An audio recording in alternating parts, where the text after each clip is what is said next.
ஆடிப்பெருக்கு தினத்தில் முருகனின் அருள் பெற்று வளத்துடன் வாழ தவசி நியூஸ் நேயர்களுக்கும் பொதுமக்களுக்கும் எனது மனமார வாழ்த்துக்கள் தெரிவித்துக் கொள்கிறோம்.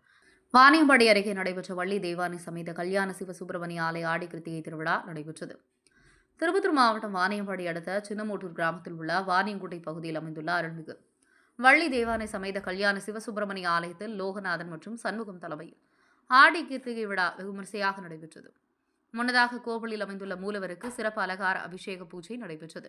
அதைத் தொடர்ந்து பக்தர்கள் தங்களது வேண்டுதல்கள் நிறைவேற கிரேன் இயந்திரம் மூலம் பறவை காவடி எடுத்து தங்களது நேர்த்திக்கடனை செலுத்தினர். அதைத் தொடர்ந்து பக்தர்களுக்கு அன்னதானம் வழங்கப்பட்டது. இதில் பல்வேறு பகுதியிலிருந்து ஏராளமான பக்தர்கள் பங்கேற்று சாமி தரிசனம் செய்தனர். திருப்பத்தூர் மாவட்ட தவசி நியூஸ் மாவட்ட செய்தியாளர் கேப்டன் சி ரமேஷ்.